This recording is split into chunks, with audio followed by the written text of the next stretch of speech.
if you're cleaning the toilet and the offices, uses of equipment differs. I've come to learn that there are color codes for it, for using all those cleaning tools, like the mops you use. You can indicate the color code for it. So once you use you see the mop, you know that this color is for so this color for this. I think the red one is for the toilet, and the yellow one is for those. Each color code serve different purpose for different functions. And the use of your detergent and the chemical use is also matters a lot. Now, like when you want to disinfect your office or the environment, the tools needed, the equipment to use should be always be in handy. Either the note marks prevention, if you're fumigating, that if you're fumigating, you should not just basically use your bare nose to start doing the work, because inhaling such chemical is dangerous to one's health. Cleanliness is also part of being safety in the process as an facility manager.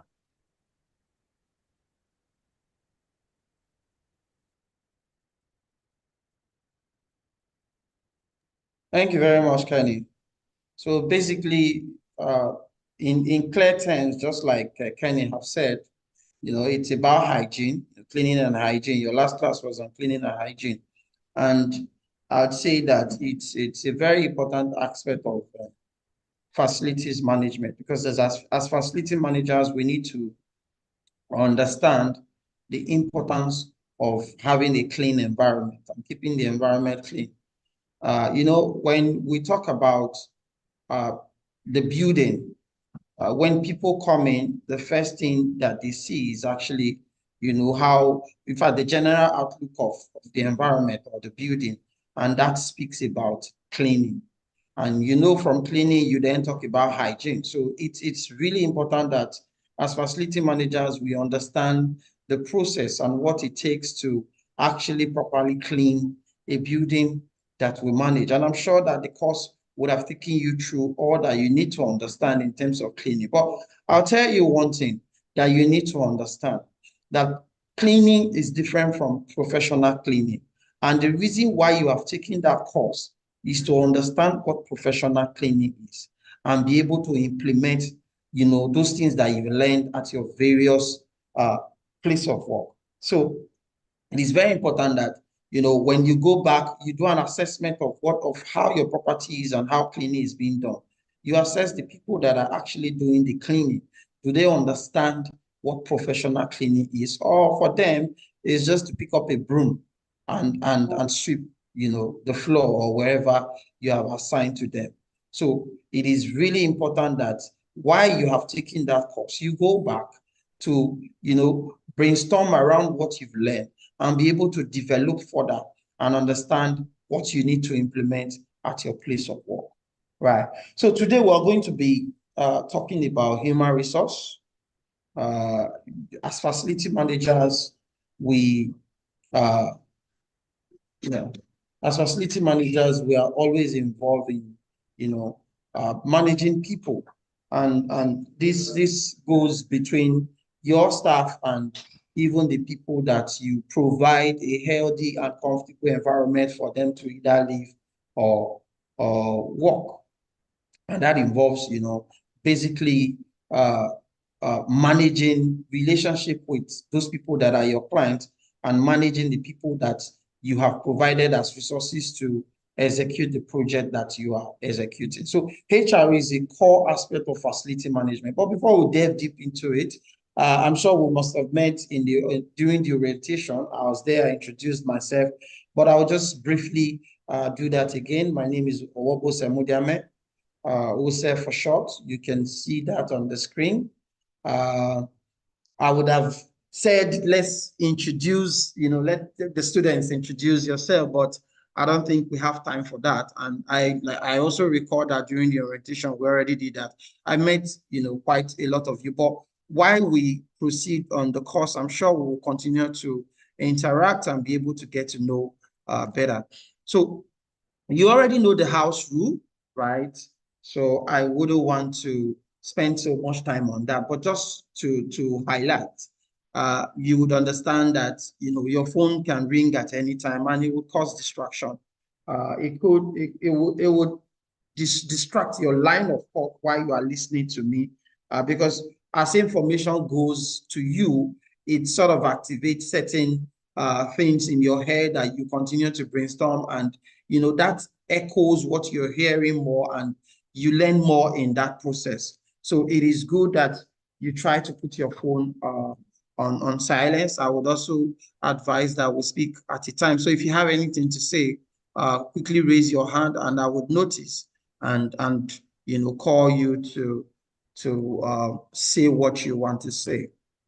Right. So the objective of this course basically is I want you to take this. It's very important because if you so that you are able to, at the end of this course, you are able to examine yourself and be able to tell whether you've actually learned what we hope for you to gain from this course. So basically, at the end of this course, we expect that you would have a clear understanding of how to hire effectively. Hiring, it's something that you have to be very professional about.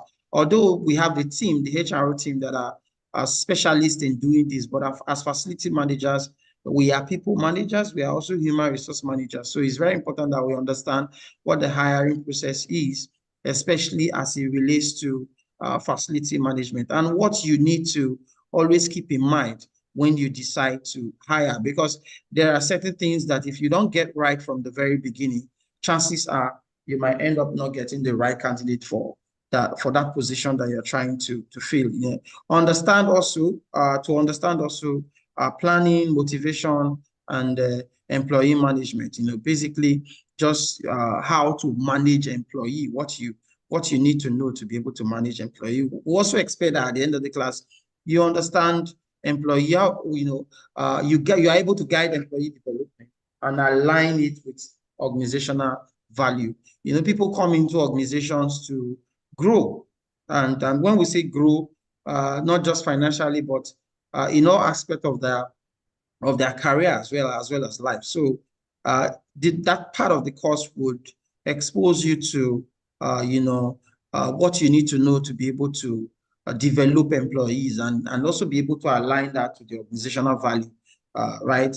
So, and finally, environmental variables that affect employees' performance and productivity, what you need to know about them, and how you need to manage those things, so that you can provide a better environment that would aid productivity for your employee, right? So this is what we expect you to have been able to understand fully, right, at the end of this course. So these are the course outline. We have 6 modules, so we will take them one after the other. But we'll try to be as fast as possible, because there's a lot of information, so much information around each of these modules. And if I decide to, speak so much or spend so much time on each module, 2 hours might not be enough for us to provide. So I'll try to be as fast as I can, and I would appeal that you also take your time, especially after this class, to read your handout further and also do your research, because there's so much, like I said, so much information around each of this module that would help you understand better. So our first module is going to be hiring practice for facility managers, right? So when we talk about hiring practice for facility managers, it takes our mind to hire, right? And every time we think about hiring, what comes into our mind is human resource. So that begs the question of what exactly is human resource, right? So human resource is an organizational function designed to maximize employee performance towards an employer's strategic objective. When we mention HR, what really comes into mind most of the time for people is hiring, just like I said from the very beginning. But it goes far beyond that. And as facility managers, we need to understand this. Like I said, facility managers are HR.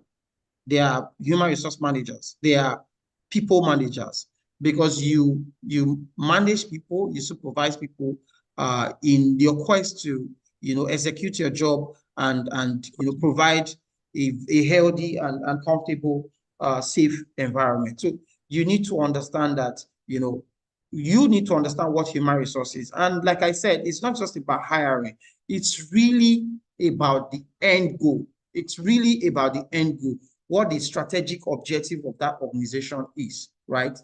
Wherever you're working, I'm sure, it must have been spelled out or highlighted or stated what the strategic objective for that organization is. And you can narrow down that to maybe your vision, the company's vision, mission, and then the strategic direction of the business. Or in some cases, they put it as their annual objective for strategic objective for the business, right? Which is for that year. So your hiring or HR, or the goal of HRO, or what HRO does is to perform a function. They perform a function that maximizes employees' performance towards achieving that objective. So HRO job doesn't just start and end with with hiring. It's the purpose for hiring is actually for the organization to achieve their objective, right? So that's one definition of human resource. There are many other definitions, but I'd like for us to pause at that point and focus more on what the end goal is, which is what that definition really talks about. That the purpose of HR, or the goal of HR, or the goal of that function that embodies HR, is for the organization to achieve their goal. And as facility managers, what are your goals? Now, when you look at if you are a facility manager for a project, your goal is to ensure that you provide a safe and healthy environment for the people that you service. Take, for instance, you manage a residential estate, right? Your goal as facility manager for that project is to ensure that you provide a healthy, safe, and comfortable environment for the people that live in that estate. And whatever it is, a service agreement or service level agreement are all centered around that objective. And for you to be able to do that, you need people, right? So when you're hiring, the focus is, hiring the right people for you to be able to achieve that, right? So human resources is all about people, right? It's about people. And that's why I say that as facility managers, we are human resource because we manage people, we manage our team, we manage our clients, we manage relationship, right? So what you need to get from this course, like we've said from the beginning, is that you need to understand what HR is, and how it relates to facility managers, or to us as facility managers. First thing you need to understand, that when we talk about HR, what is critical is that we need to understand that we need to hire right? Hiring right is the bedrock of, employee management and employee productivities, because there's this saying that you cannot put a round cycle in square hole, right? You can't put a round peg in square hole. It is important that, when you're hiring the right person for that role. And how do you hire right? That is what we need to pay attention to, at this very point. So what do you need to understand to be able to hire right for that role that you're preparing to hire for, right? So hiring right involves certain things or certain tasks or certain activities that you have to perform to be able to get it right. And first is for you to identify what the job role is, and then what the job function is. Now, if I am very sure that even where you work, right, when there's a need for a staff, it starts from the demand department or demand unit or demand organizations for HR firms. So take, for instance, you happen to be maybe the business development manager of an FM company, of an FM company, and there's a new project that has just been pulled in, and now there's need to start preparing for activation of that project. And of course, people are needed. That means that people need to be hired. You need to hire staff for that project. Now, you have identified that there's a need for it. What happens is that you then, identify those roles that you are going to be hiring. It could be that from the scope of work or from the budget, you have need for facility managers, you have need for plumbers, you have need for electricians, you have need for cleaners, you have need for security guards. So all these are specified as the business operates. Of course, some business would definitely outsource some part of that service to a third party who is a specialist in that area. But for the purpose of this course, we're talking about hiring right at this point. So it means that once you've identified that need, you need to clearly spell out what the role is and what the function, what is the job description of that particular role. So hiring right implies that you must first of all identify what the job description is, right? So once you have identified what the job description is, you are able to narrow down what you are looking for. In case if you are unable to do that or you don't have a job description, it's one of the first steps to failure. It means that you're not doing it rightly, and what you would get at the end of the day is somebody that does not fit into that particular position that you're hiring for. So you need to be able to identify what the job description is, and identifying that is really simple. It's a simple task. Now, if you work in the HR department, of course, it becomes the job of the demand unit to be able to provide what the job function would be. Just like I have said, and I paint a scenario of somebody who works in BD for an FM organization whose responsibility it is to project manage activation of a new site. So that means that he or she would have been able to identify what the roles are and what the job function is. So that person is able to come up with a JD for that particular role. It could be in collaboration with operations team. In the example that I've painted, I'll mention another. For an existing site, right, where maybe the scope of work has been increased in one way or the other, it becomes the role of the facility manager to identify what that role is and be able to, clearly state what the job function is. So that helps to build the JD for that particular position that you're hiring for. And for for the HRO team, or for whoever is making publication for CVs for that role, is that JD that they use to they just turn it around a little bit and be able to put out a post for the role that they're hiring for. So it is very essential that you provide a JD for the role that you're hiring for.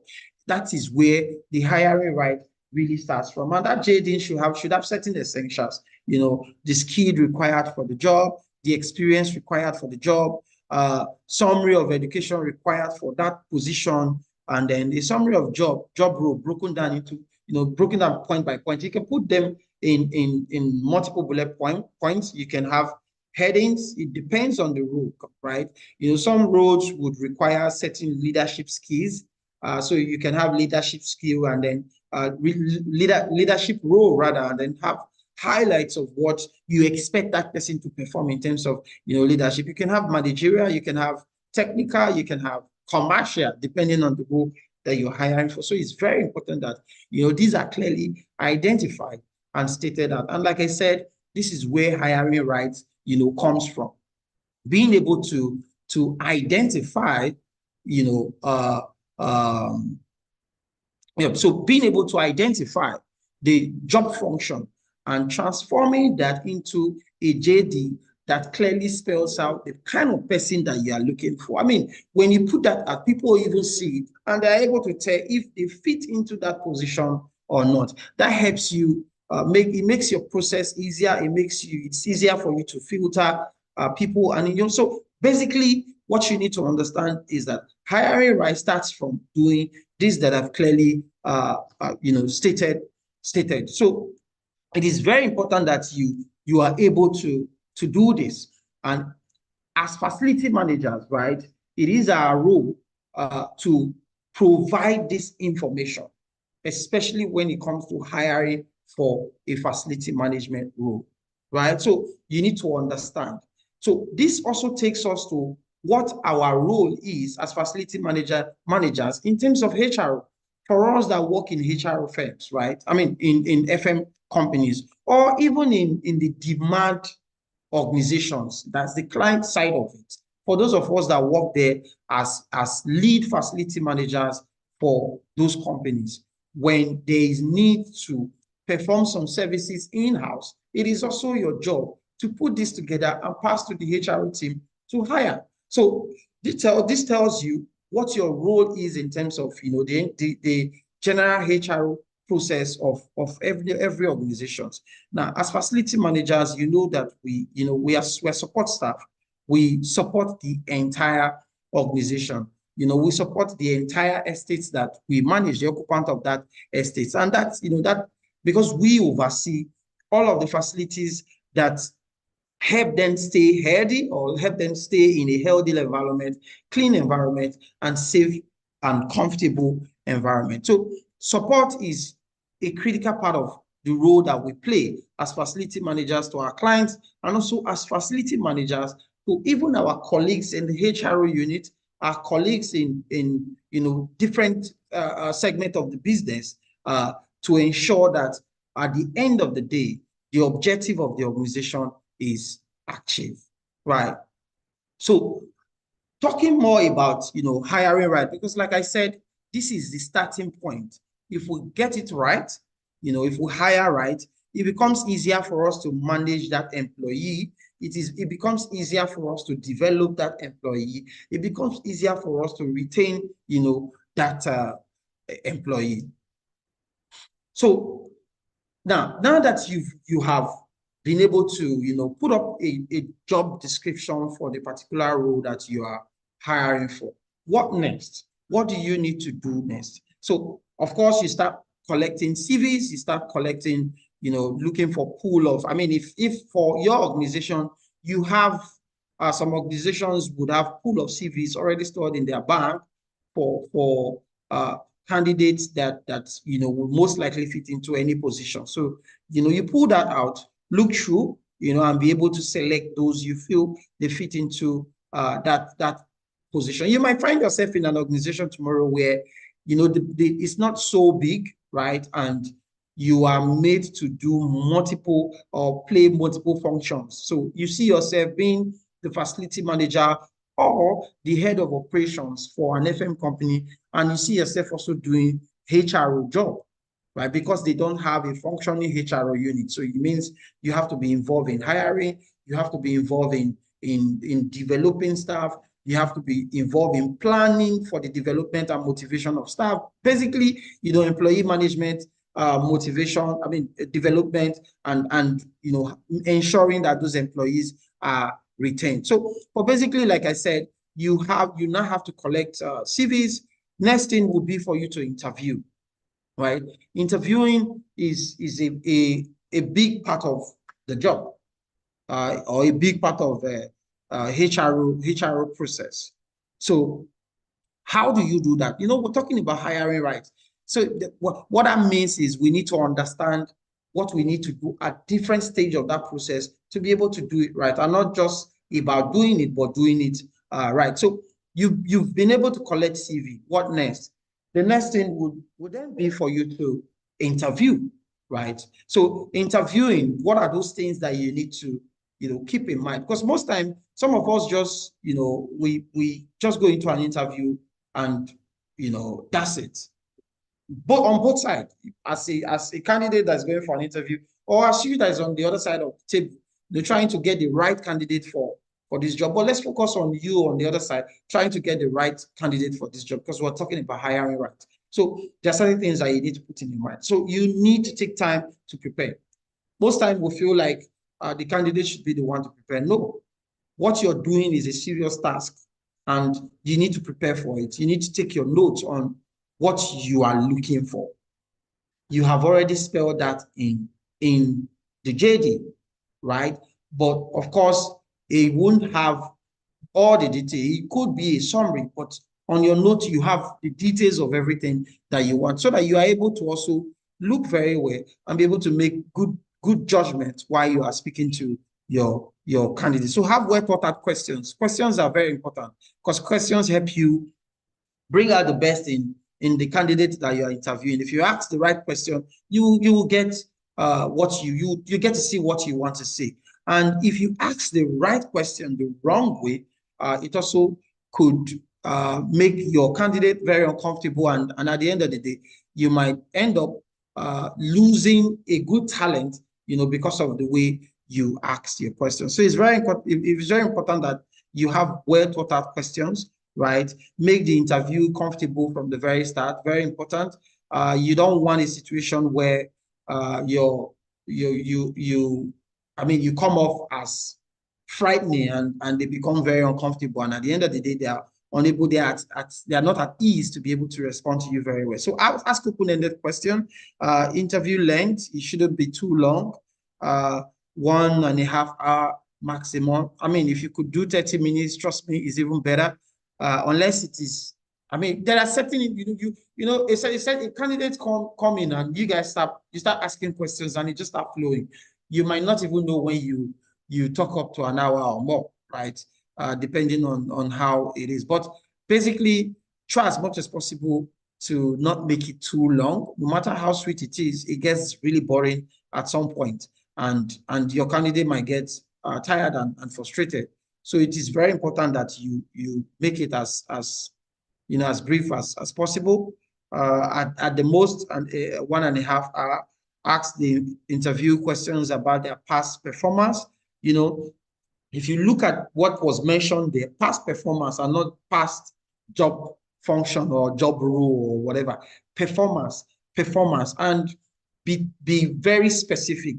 Let it be performance that that are quantifiable. Those are the questions that you should focus on. Ask questions that talks about their performance. Let them be able to talk about what they've been able to achieve, and it should be quantifiable, something that you can really, see and say, okay, this is something that was achievable, or this is something that has been that was achieved by that candidate, not just about job role, what I did or what I did not do. What was the end result of what you did? Because it's really about result and not effort. Of course, we know that effort provides a result, but sometimes you put in effort the wrong way and the results are not coming. So it's really important that your questions focuses on performance and what they've achieved, right? Have more than one interviewer, including different genders. So it's good that you first of all, you balance the panel. You have a male and female, and then also try as much as possible not to have just one person interviewing. You should have a minimum of two, and like it's stated there, having a male and female makes it really better for the organization. So I want us to draw back a little bit, right? So I want to ask any of the candidates, any of the students here. Now, what do you think? What do you think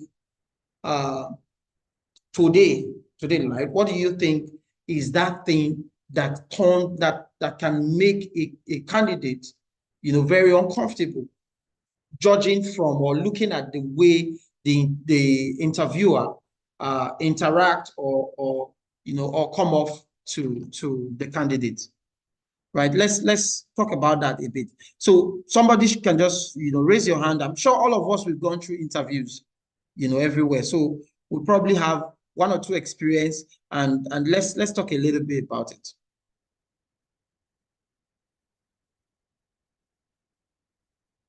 I would have to call somebody if nobody is raising their hand.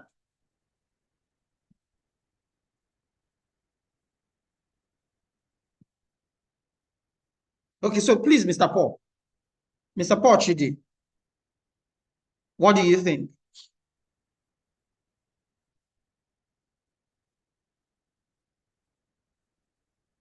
Hello, Mr. Paul.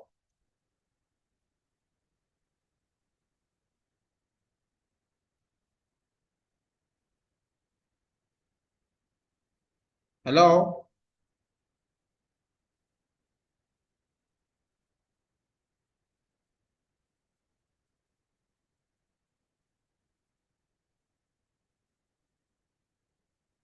Hello, Mr. Paul. Are you there?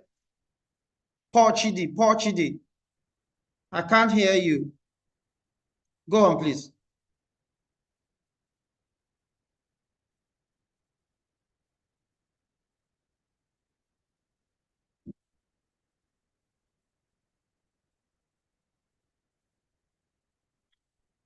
Okay. It seems the same. You're having a problem with your audio. So okay. Mr. Clement Okafor, please go on. Okay, thank you. My take is for a candidate who stand before an interviewer for a job. What will make them not comfortable is that when the interviewer, the face is not bright, the way they look at you as if maybe you are nothing. That should be one. Two, if they ask you question is not within the scope of what you are there for, it can make you uncomfortable. Sometimes some of them can indirectly abuse you. Probably they ask you a question, you answer, probably didn't get the right answer. The way they just tease you, talk to you, you might feel uncomfortable. Thank you, sir. Okay, thank you very much. Thank you very much. So that was a very I can hear myself.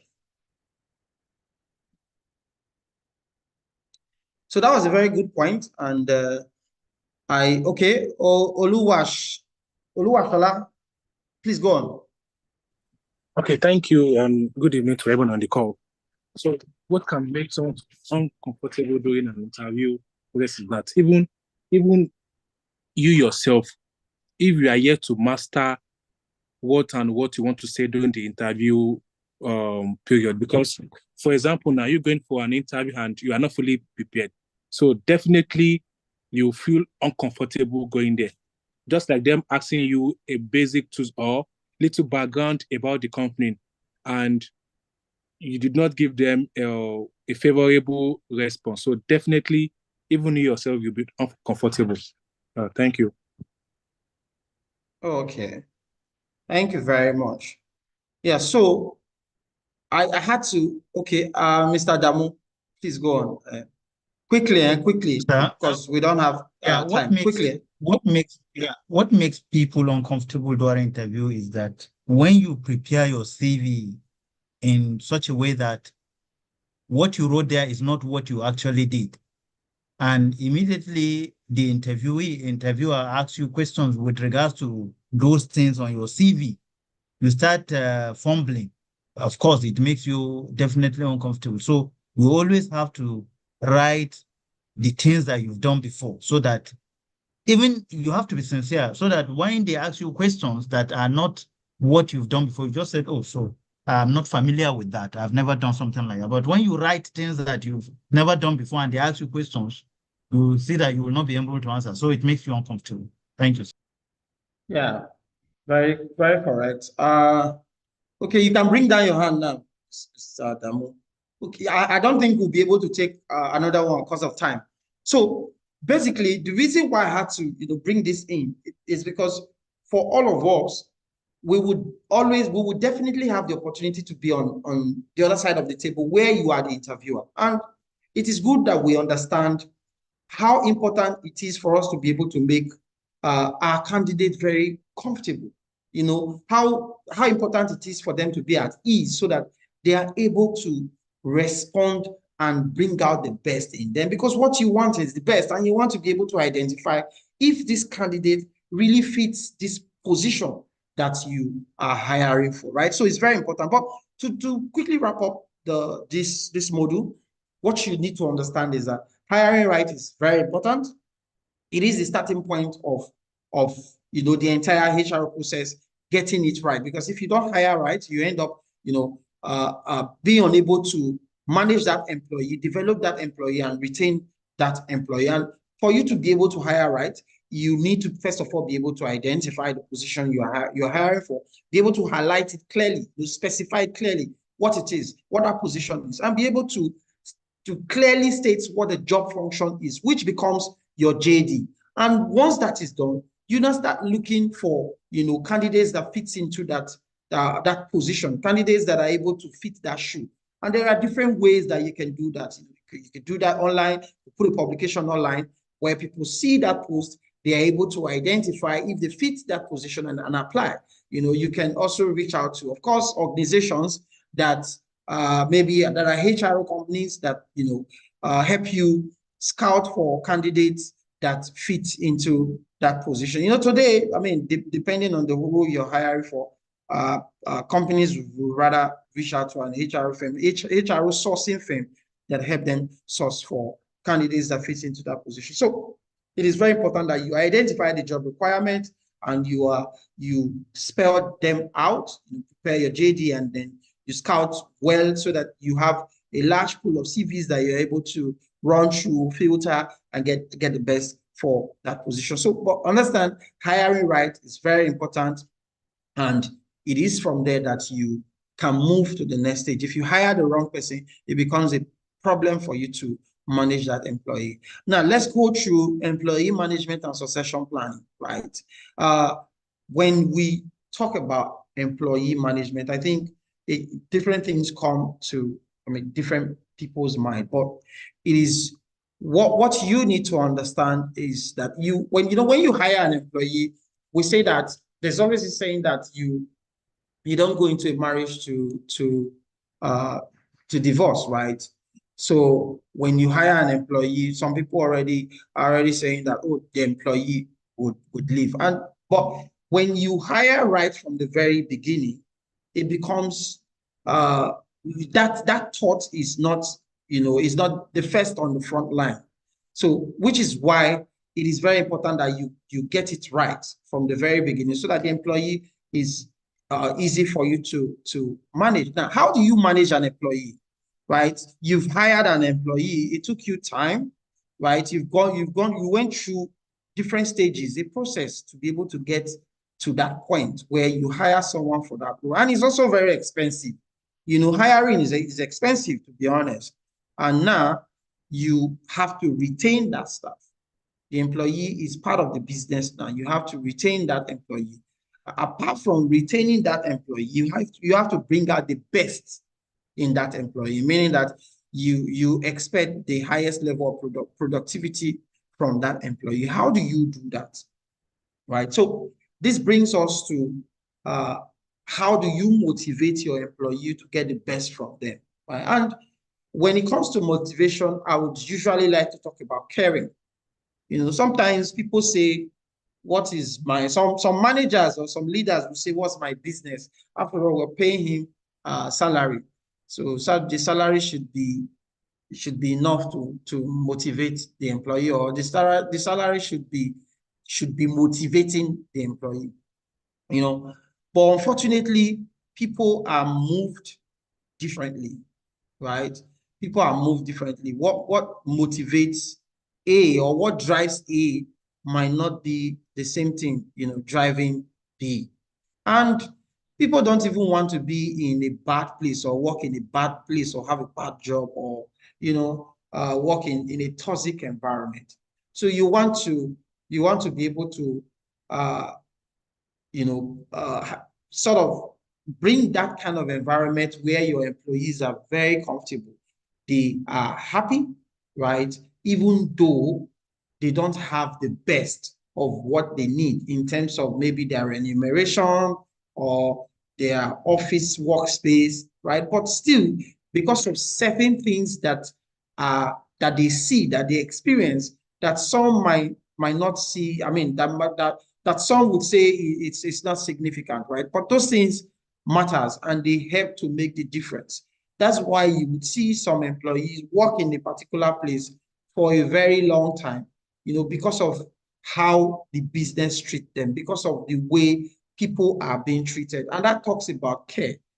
Care is a huge part of employee management, and this goes to leaders of business. And again, as facility managers, we are leaders, right? Because they hire you as a facility manager and they post you to a site. You become the lead for that project. You become the orga of that project. You become the person, supervising, managing, making decisions for that project based on contract scope contract expectations, right? You make decisions, but it is your responsibility to ensure that the people on that project, they're happy. And how do you do that, right? It speaks about motivation, right? So, and when we talk about motivation, how do you motivate people? It's simple. It's really about care, right?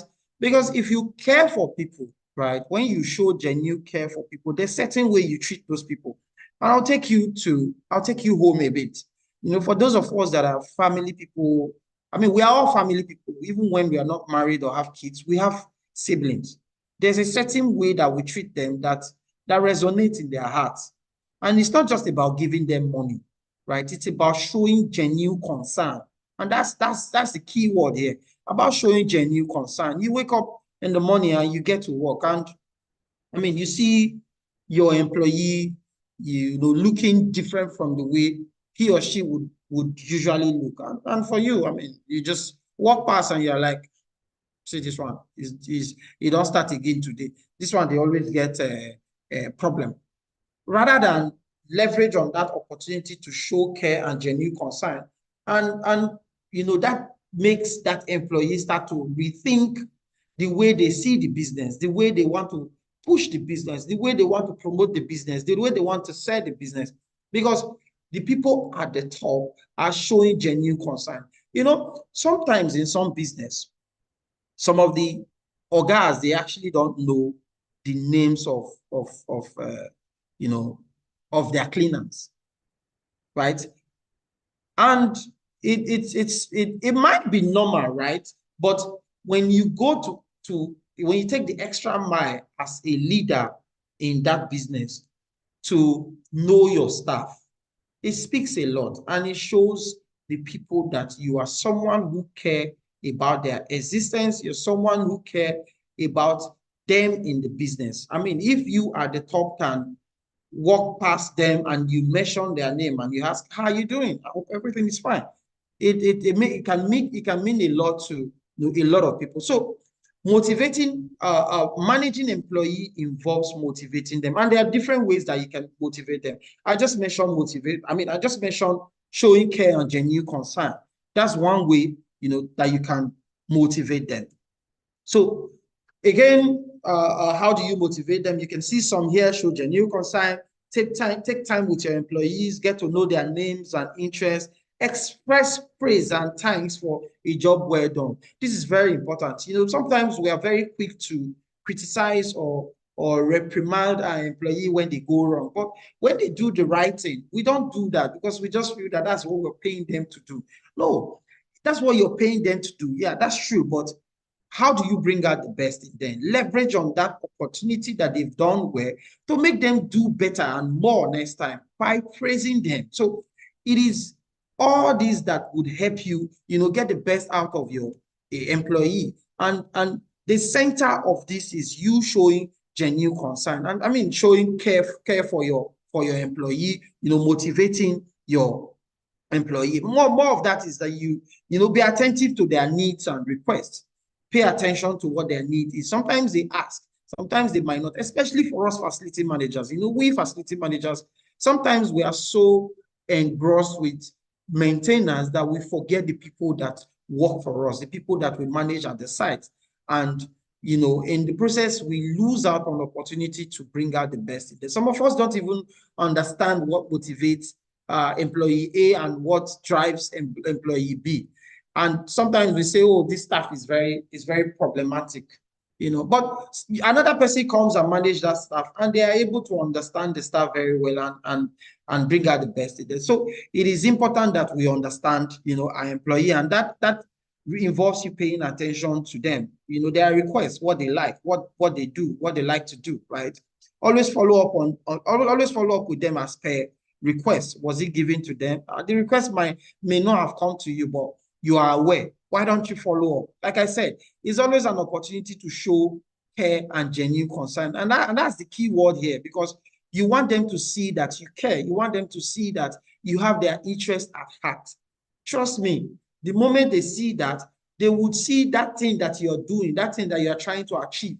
They would see it as a critical interest to them. And I mean, if you're a facility manager and you manage a project, it's your job to ensure that the project performs well. So that's a plus on your side. If you have employees or if you have a team that are focused on the cause, they are focused on the goal with you, and they drive to provide an exceptional environment to your client. The drive to provide customer experience that speaks volume, customer experience that your clients are happy to speak about, which is your goal. Now, when they see that that is what you try to achieve, and you have been able to show to them that you care about them, that you have them a genuine concern about their welfare and well-being, so it helps you, achieve that thing that you're trying to achieve. And this goes beyond just with facility managers. It goes to the top leaders of the business. So you have to allocate time and money to training them. I mean, training employees is very important. It helps them understand what they are supposed to do. It helps them know and improve on what they are supposed to do. And continuous improvement is very important. So you have to train, and continue to train. Yeah, so it is very important that you learn how to motivate your employee, right? So you need to identify their strengths. What are their strengths? That helps you also know how to manage them. I mentioned before that as managers, we have to be able to understand our employee.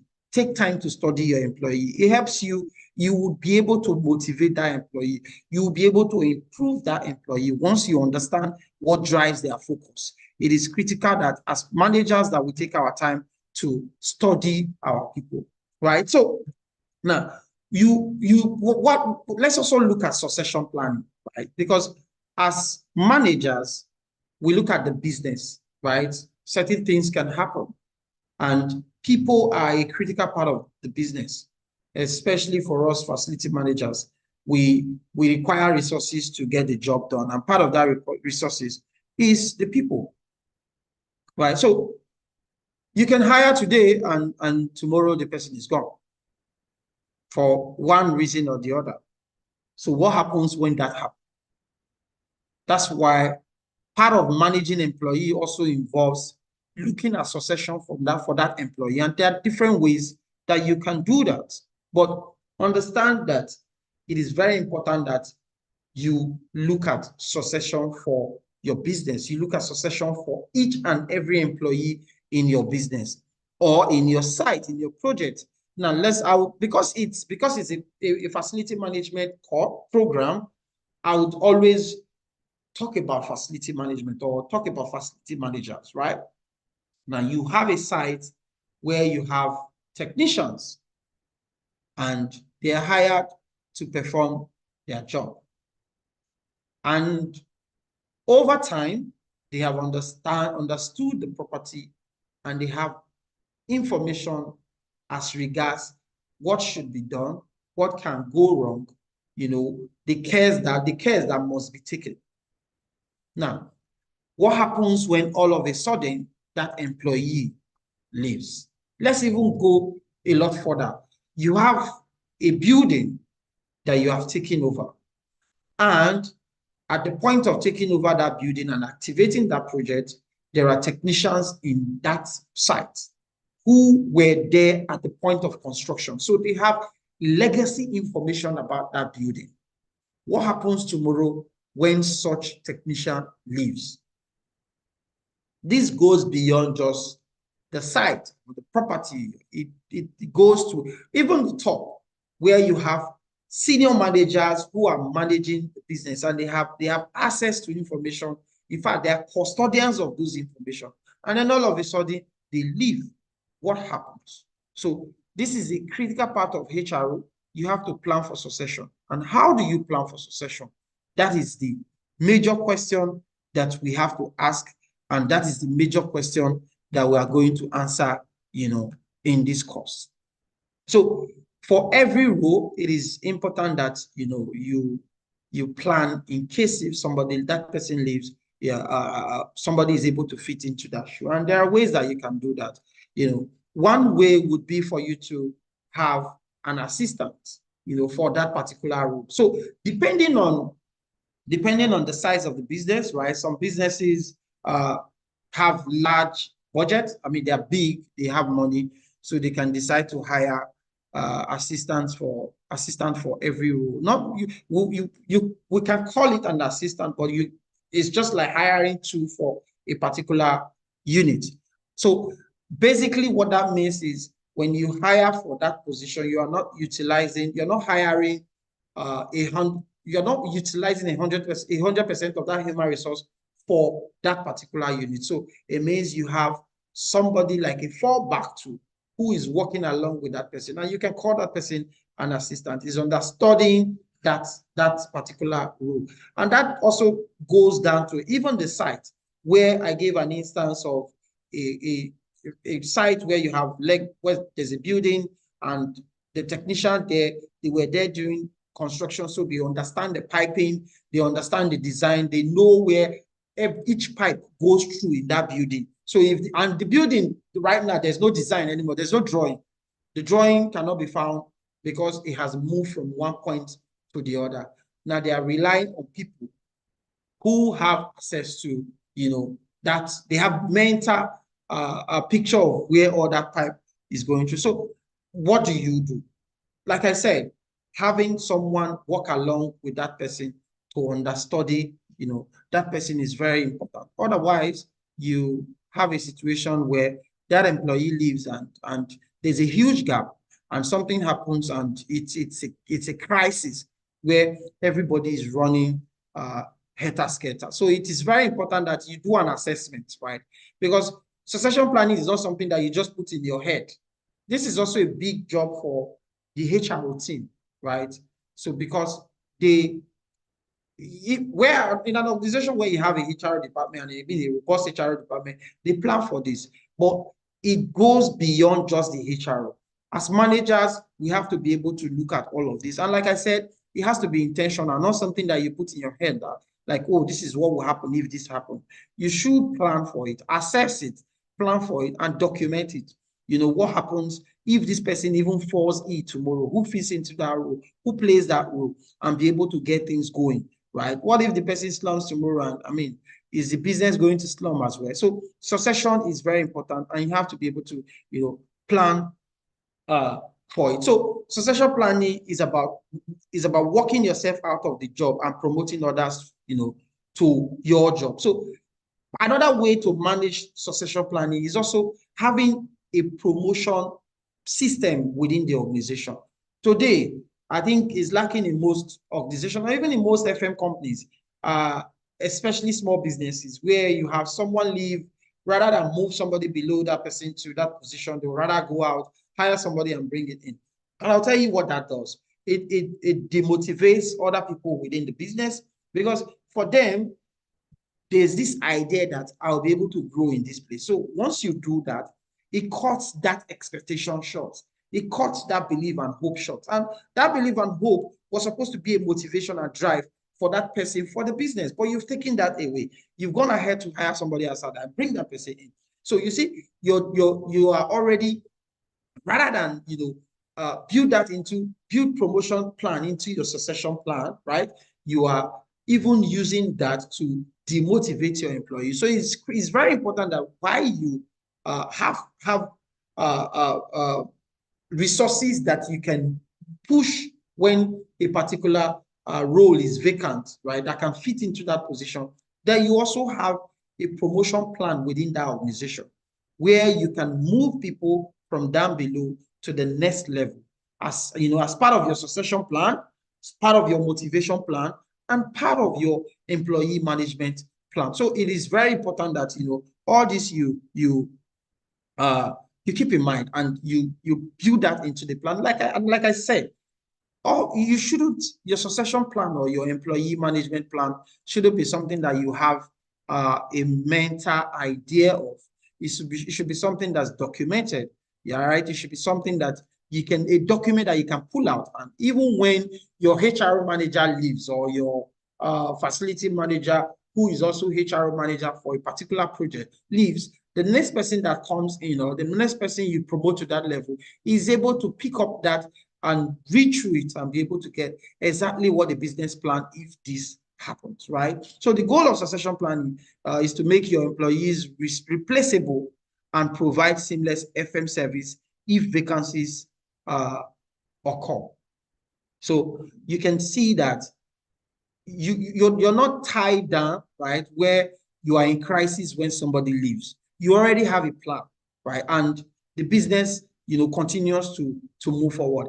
It even speaks a lot about business continuity, which is a huge part of business management, because you don't want the business to stop. Just imagine if you run a production business and you have someone who manages a stage in the production process, and that involves handling a very critical and high-end equipment to be able to get that job done. The moment that person leaves, if you do not have a succession plan, your business can halt, where your manufacturing or your production or whatever you're producing becomes paused. It can't go further. You can't produce, and you're losing money every single day. So this is the same thing for every kind of business, even in the service industry. So planning for succession is very important, and it's something that you must always, keep in mind. So, but what are the obstacles to succession planning? Because as much as it's important, there are also things that can derail us from it, things that can be like, make it really difficult or impossible for us to do. And that's, not developing a long-term perspective of either your business or your project or the entire thing that you're doing. So you have to look at long-term. The moment you start to look at long-term, it helps you start to think of succession planning, right? Like me hiring. So you want to hire, you're looking at, the one that I like, or the one that, instead of you to rather focus on who fits that that role very well, right? So lack of patience with teaching employees. So that there are many of them here. You go back and take your time to also look at that. So, and let's talk a little more about motivation, right? So I want to throw it open a little bit.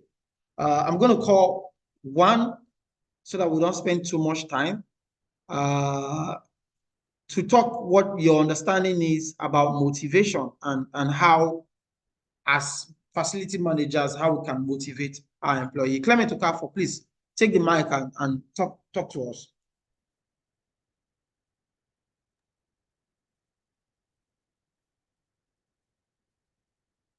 Hello, Clement. Are you there? Go on, please.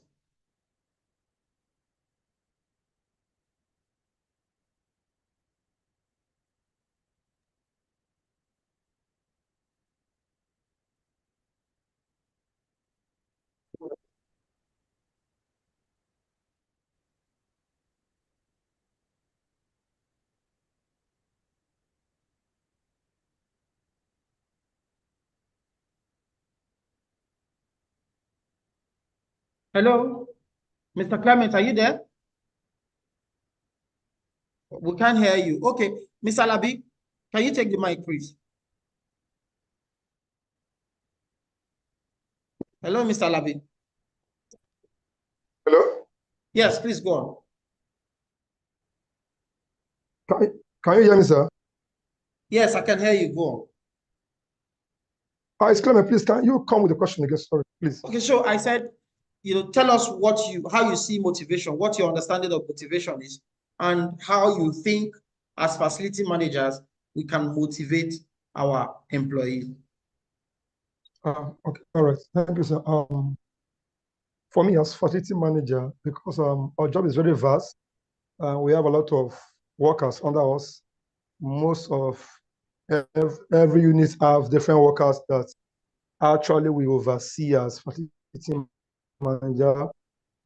For me, I think everyone want to say your take home, your salary, but I think it's actually more than that, because some people's own way of looking at motivation is actually more than the salary. I think when we applaud our workers for doing well, it's a way of motivating them. When we show concern about their welfare, it's a way of motivating them. Sometimes when you look at your workers, appearance, they can be moody. It becomes important for us as managers to ask them, why are you in this? You are pressed in this manner because you've not been seeing that person in that form.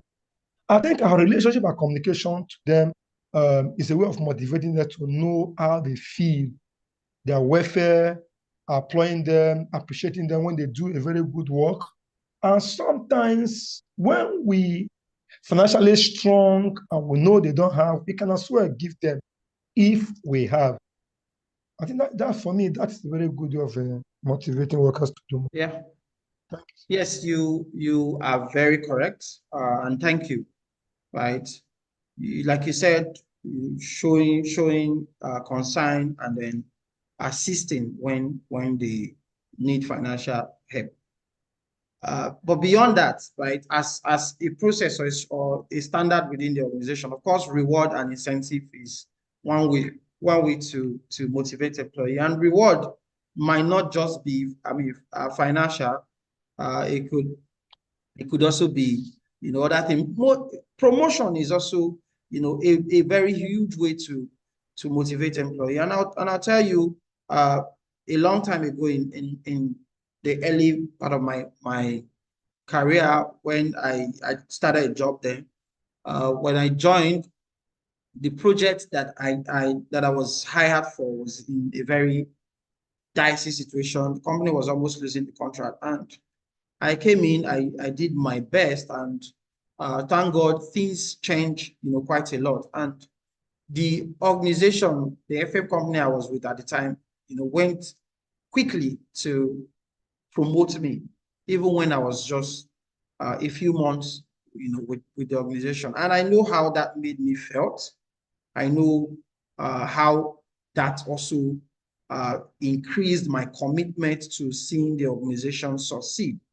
And I think that at that point, my activities within the business even extended beyond just that project. And I started looking at, the bigger picture. So it's rewarding and, providing incentives to your employees, a huge way to motivate them, right? So, and let us not forget, people get motivated, differently. Yeah. For money might just be the motivation. For another person, it might just be time with family, right? So you seeing as the manager, seeing that, and when there is that need, you allow that to happen.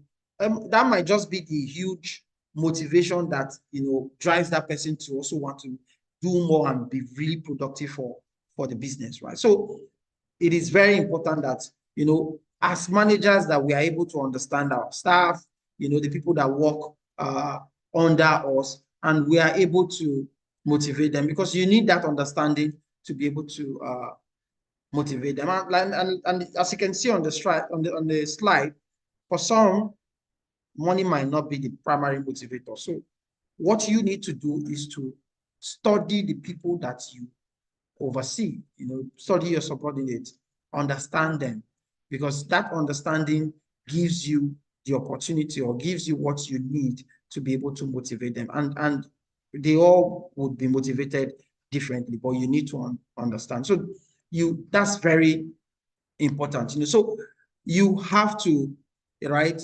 understand your staff. And as far as as long as you're understanding them and you're motivating them, you also need to try to look at how they're performing. And that takes you to, having a good understanding about performance management and managing performance is also a huge part of employee management, because you need to be able to see if really your employees are, delivering as they should. Because when you hire, right, we talked about hiring right, and we talked about having your JD clearly spelled out. And you need to also understand that even in your JD, you would have identified what the key performance indicators for that particular role is, right? So that helps you, come back to look at the performance of that employee and be able to see if they are performing well or if they are not performing well, because the performance, also help you understand where that performance review or understanding how they are performing also help you understand what kind of training that you need to provide for your employee, or what you need to do to make them better. So performance management is also very, very important. And for some organizations, this is done. Some is annual, some is quarter, right? But you need to have a structure around this. And another very important thing that you need to understand is that your performance should not be, towards punishing, right? It should rather be to, correct, right? So it is really important that you get this right. Otherwise, you end up demotivating your employee.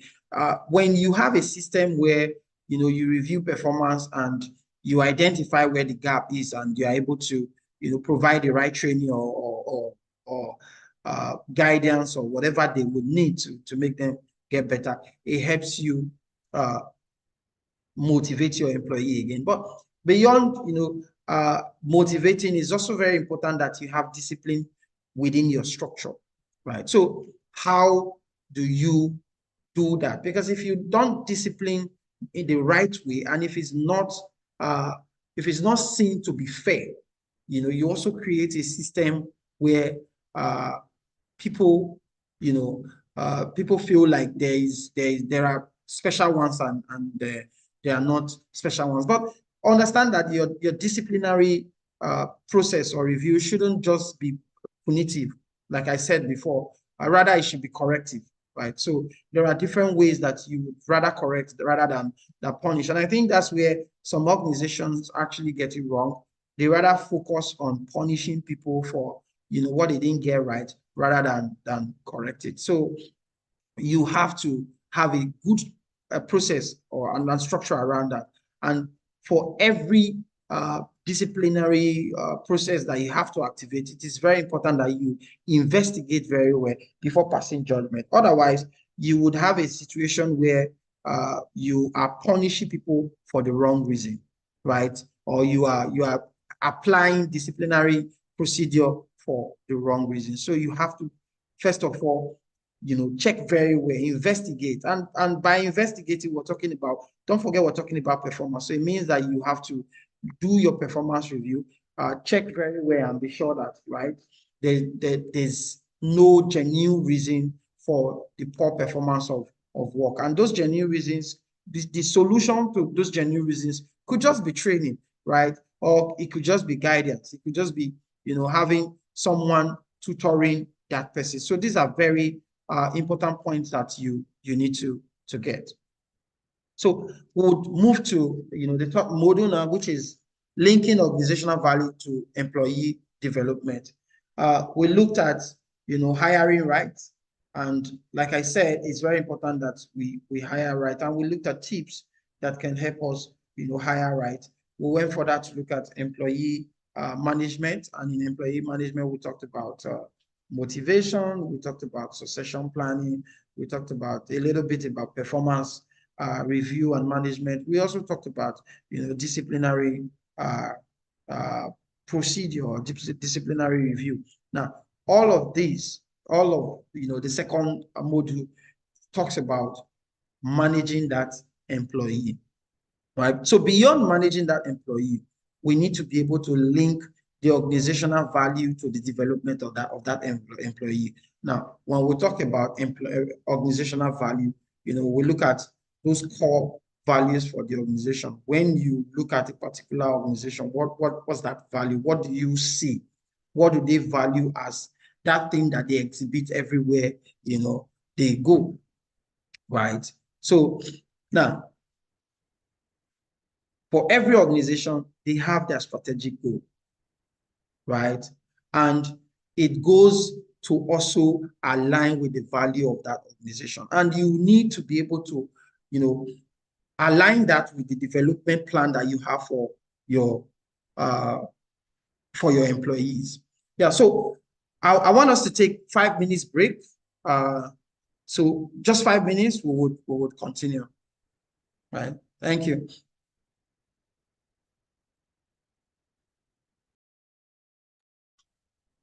Thank you, sir. Thank you, sir.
Yes. So can we hear me? So we can continue. Hello? Are we here? Yes, we are here, sir. Yes, we can hear you, sir. All right, great. Yes, we So can hear you, sir. yeah, so we're talking yeah. about, all right, great. So we're talking about, aligning organizational value with employee development. And I was saying that for every organization, they have that value, that they hold there, which of course aligns with their strategic goal or vision or whatever it is. And when you look at value, right, and then you talk about organization, what exactly do we mean? Every organization, of course, have values, right? And when you say align that with employee development, it means that your plan to develop your employee has to be shaped by the values of that organization. Now, for organizations, their value could be, it could be trust, it could be creativity in solving problem, it could be adherence to standard, it could be adherence to rules. I'm sure when you open websites of some organizations, you would see it, stated there what their core values are. Some of them would call it, core values. So what they mean by that is when you see, let me use, Max-Migold as an example, right? And they have certain core values. So what that means is that when you see an employee of Max-Migold, that is what you will be seeing, right? So you have to be able to link that to your employee development. Otherwise, you would have a huge gap, right? You have a huge difference between both the values and the people. And that's not how it should be. You should be able to link them together. So what you need to do at that point is to link this value to the development of your employee. It has to be tilted towards that direction, right? Meeting organizations and employee development needs. So you have to guide professional development, manage performance, identify the job requirement. So when you look at it, this you would see something like a fish that's going up, and it takes from one step or one step of the entire process to the other. And so they're telling you that you have to identify organizational needs and value. What are the values of that organization, right? So don't forget, there is that need for an employee, which is where the process starts from. Identifying a need for an organization. So once you have, identify the need for an employee, once that need is identified, you should also be able to identify the organizational needs and value. Of course, need that will probation. So you look at the value as well, right? There's need for an employee. So what is the value? Since you've identified the need, you've identified the job role, the function, you pull the JD together. So what are the values of the organization? And you want these values to be inherent in the people that you hire. While you identify the job requirement, you are now looking at hiring somebody for that role. Now, don't forget, we talked a lot about interview when we were talking about hiring, right? And I mentioned very clearly that you need to make your notes, right? If everything that you need might not be in that JD, the organizational values might not be stated in that JD, but you need to have that in your head. You also need to put that down, pen it down on what they are, and so that when you ask your questions, you are also able to assess if those values are there. It is very important that you are able to link that together. But beyond just hiring, right, you are also looking at the point where you are managing the employee is within the business already.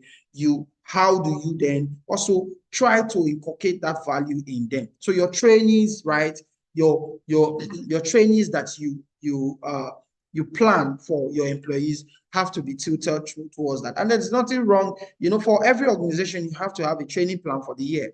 It could be training on a particular value or training on a particular topic that enhance understanding of that value, that enhance improvement in that value or of that value, right? So these are ways that you can link them together, right? You also look at performance, you manage performance within that entire process, and then the guiding professional development, which is where the training come in, which is where the tutoring come in, which is where the guiding your employee towards their career development come in. And as they continue to remain in your organization, whatever training or whatever development that you're providing, it has to factor in what your values are. So like I said before, if your value is trust, there's nothing wrong with having a trainee, maybe even bringing a consultant to come and train your employees on what trust is and how that is important for the business,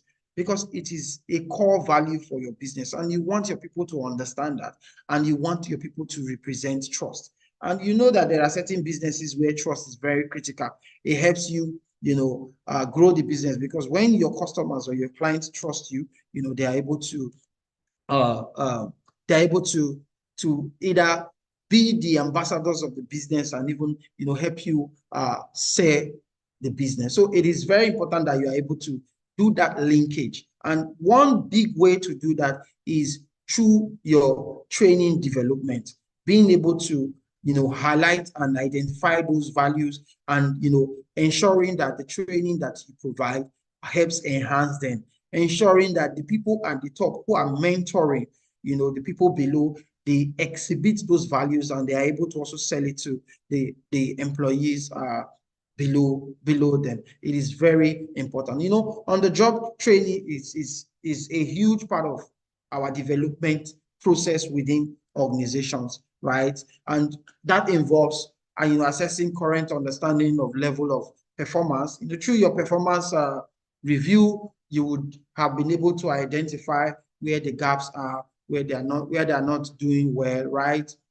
Where they are not doing well, where they need to improve, and you are able to then provide the training, right, that they need, and then observe, right, provide feedback once that training is provided, right? So it is very important that in as much as you are doing all of this, right, linking that value to the employee is very important. And how you do that is making sure that there's a link between the kind of improvement plan that you have, the kind of training plan that you have for all of your employees, right? Because they are in your organization to, grow their career. So have that career growth prospect for them. Let it be very obvious in your organization that you will be able to grow within that organization. And that's that's a huge way to motivate them.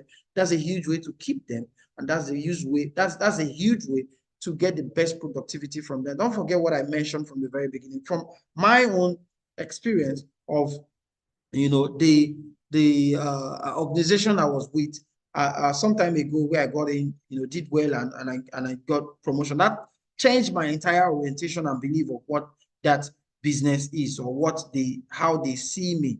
It then became obvious to me that they want me to grow within the business. So it is important that there's a career development plan within that organization where people can move from FM technician to FM professional to FM manager and FM executive, right? So as managers and as HRO people, or as managers who manages HRO within our organization, rather as facility managers who manage people within our organization, we should learn to build this within the system and be able to link all of this to the value of the organization. This means that while you are doing all of this, there should be a link between the development of the employee and what the organization sees as value, right? So we would move to performance management now, which is the fourth module. I know we talked a little bit about performance management while in our module 2, but here we're going to look critically on what performance management is and how it should be properly done. Because if it's not done right, we might end up creating a problem within the organization, right? So there's a cycle, right? This performance management cycle. And when we say performance management cycle, basically what we're saying is how it goes, from beginning to the end. It's actually, like a cycle. It's not like there's an end, but of course there's that point where you can say is the starting point. When you bring in an employee into an organization, right? That's where that employee starts their journey within the organization. And that starts with setting expectations, which is why I said in your JD, when we talked about hiring, right, that your JD has to have a KPI, key performance indicators, that clearly states what the expectations are, right? But of course, today, most organizations would they have different system of reviewing performance. But in all of it, what is the same for all of this? The variable that you would find in all of this is the expectations. The expectations have to be clearly spelled out, and they have to be smart. They have to be something that you can quantify and be able to clearly identify if these things have been achieved. So it starts from setting expectations. Now that you've set expectations, the next thing will be for you to train, where we talked about career development, employee development, because employee development basically implies that you are developing that employee, either through training, either through mentorship, either through different programs that you run within your organization. And it also goes, as far as moving up the ladder, right? So you train. And now that you've trained and they are doing that job, the next will be to assess performance, which is where we are going to be looking at critically. And when you assess performance, right, at the end of the day, what you intend to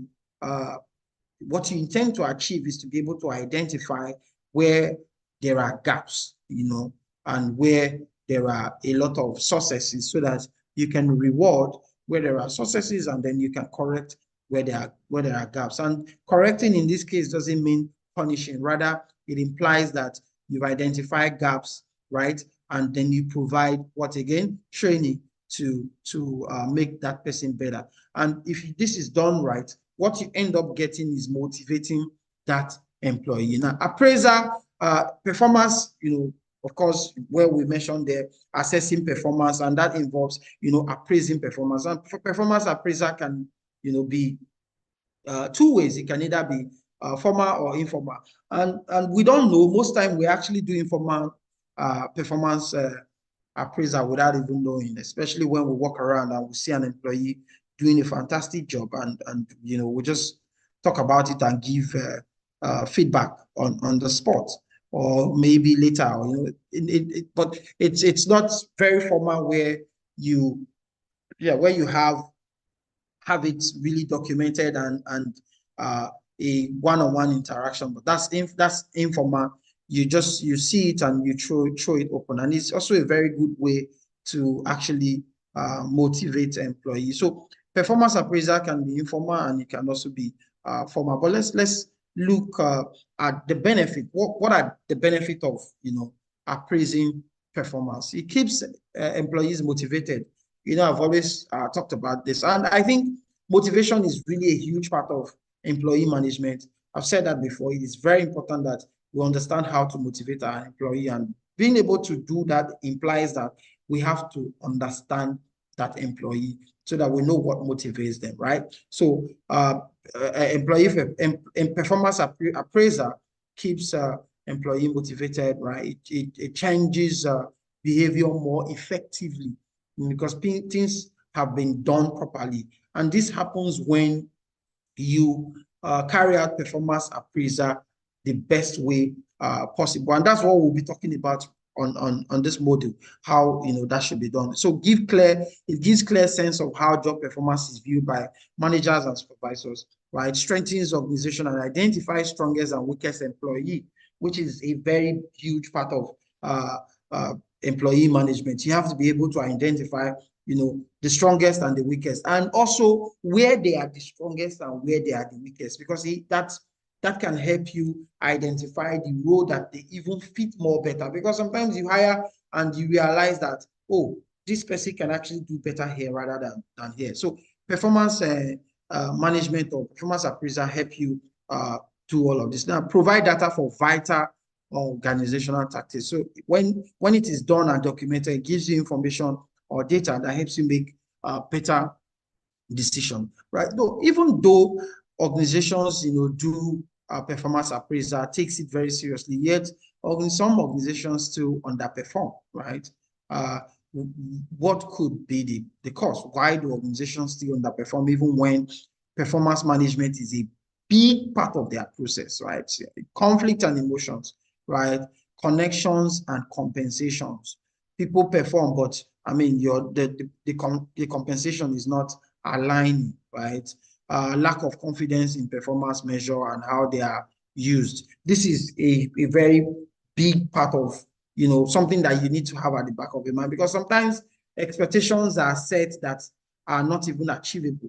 So it becomes, some employee feels like, oh, from the very beginning, this is even a recipe for failure, right? Of course, that mindset is not good.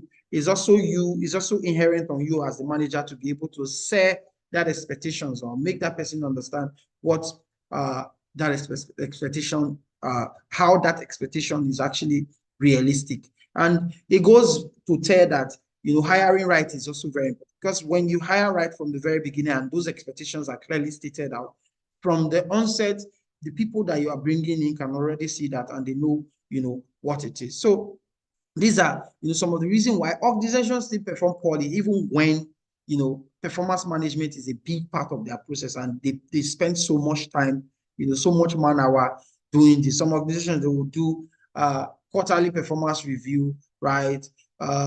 Annual performance review, even biannual performance review. So some will do biannual, some will do annual, and some do quarterly every 3 months. So it is so unfortunate that yet on these organizations, right, they still underperform. So if you look at those reasons, it tells you that there's need to do performance appraisal rightly, right?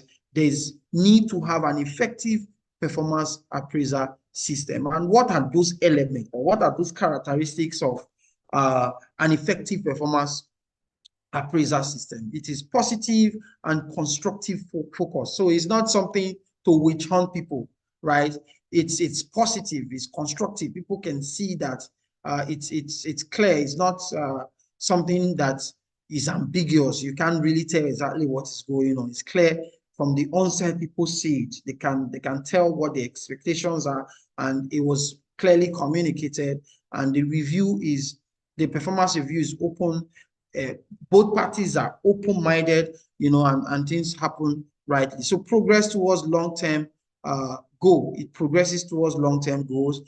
Is valid and specific performance indicators. This is what I mentioned from the very beginning, that when you hire right, and at the point where your JD is available, you have your key performance indicators, and they are valid. They are valid, something that can be seen, identified, quantifiable, and understood. Not ambiguous, where the person you're communicating it to, even you that prepared it, cannot even explain in detail exactly what that is, right? And then if effective performance appraisal method, which is very important. We're going to talk about that a bit later. Training of evaluators. Some organizations just leave it to supervisors and say, oh, do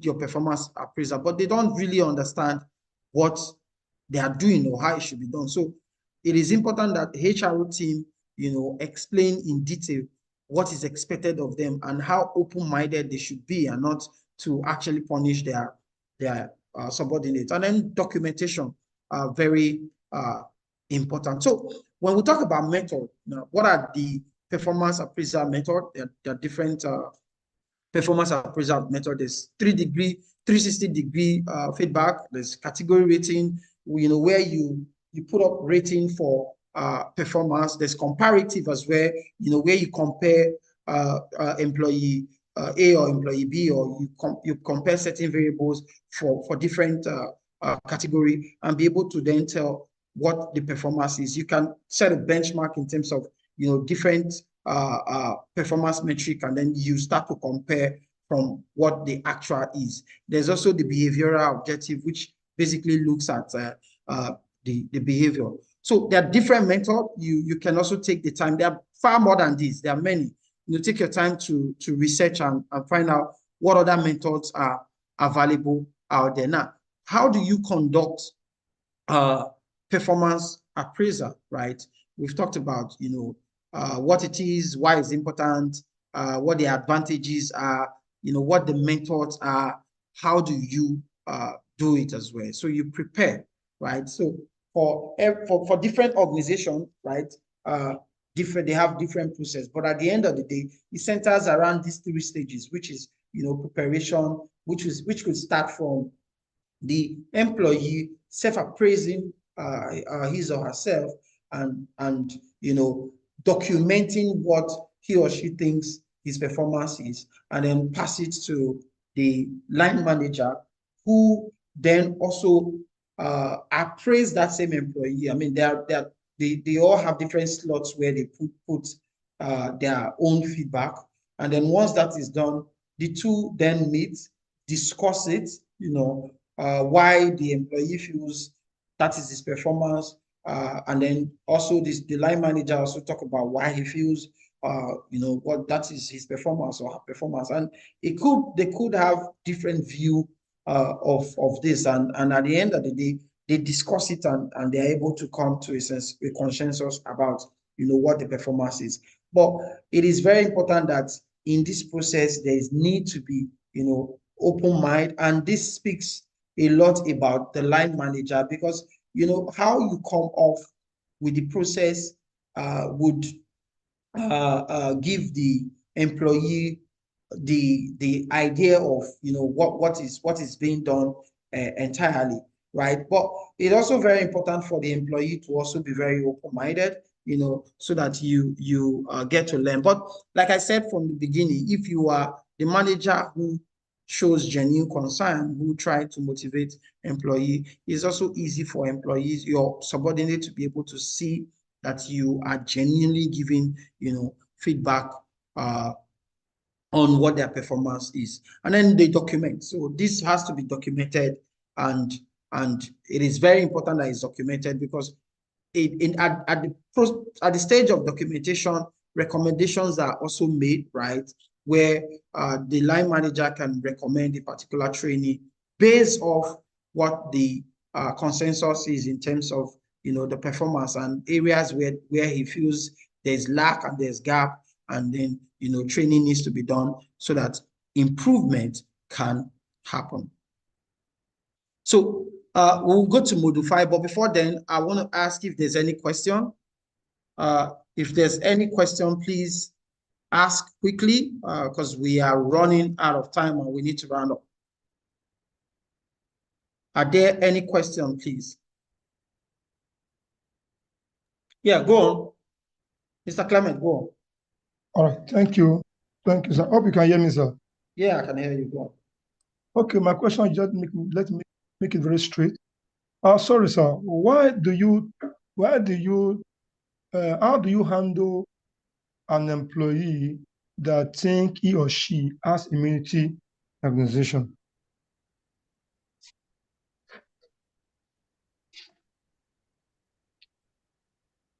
Okay, so it's the same. It's the thing that I've talked about before, where you do not look at succession planning, right? So you have an employee who maybe the employee is very good at what he does, right? And he feels like a superstar. Most time, there's always that person in every organization. But if you do not have succession planning in place, you are at the mercy of those employees, and they feel like they are the alpha and omega. So how do you manage that? You ensure that you have succession for that employee. And if they misbehave, you take them through the disciplinary procedure that is available in the organization. Once that is done, and it gets to the point where you have to exit them, then you exit them from the organization. And when you do that, you do not leave a gap, because you have already planned for the absence of that employee. Is that clear, sir? Yes, it's okay, sir. Is there?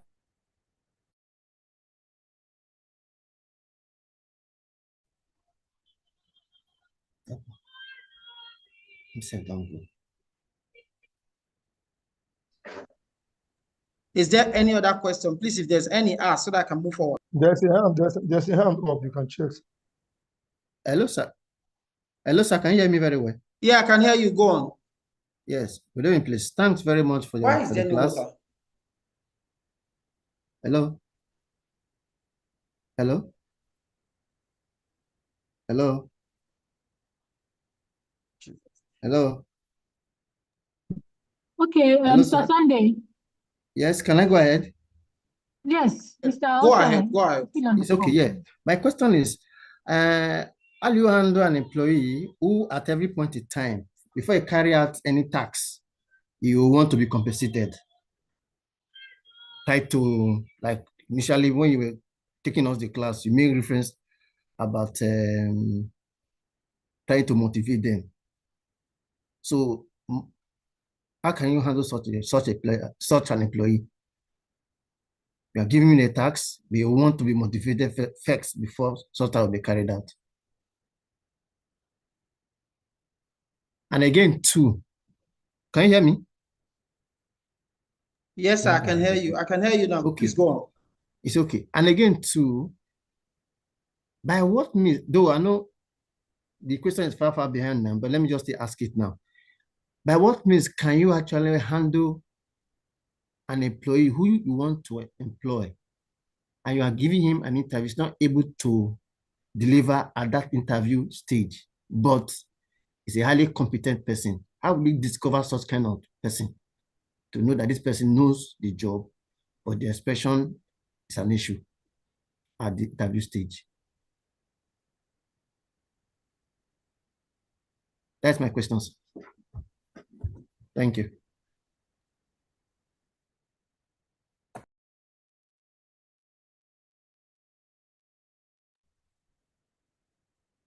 Are we together, sir? Hello, can you hear me? Yes, I can hear you, Yes, but we did you can get hear my you, sir. questions? Please, can you come with that question again? I said, when you want to, during the interview stage, how will you handle or how will you be able to know the person you're interviewing that is a competent person, but the interview stage is giving an issue to the person? Hello, sir. Okay. Can I Yeah. can I give my opinion on the first question you asked? Okay. Yeah. Go on. No problem. Go on. Yeah, based on that aspect of your subordinate, your subordinate that wants any incentive before he does any job, it could probably maybe due to the format of the process they have been doing it before, that they do get some tips before doing anything. So for you to try to manage such situation, you don't just cut it off at once. You do it at giving him a scheme of work for him to know that yes, there's a new method of how things are being done.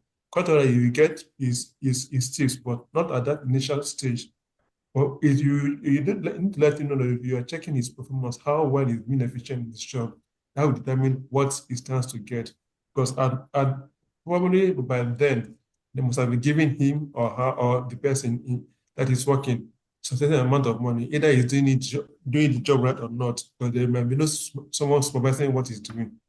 But for you to be in charge as an FM in that aspect, for you to check his progress of what he's doing is how well skilled is he doing those jobs.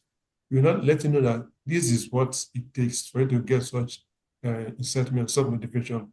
How motivated are you? Your performance matters a lot. Even though you are good at what you're doing, being an FM manager, sometimes the person's outcome will determine what he or she stands to gain.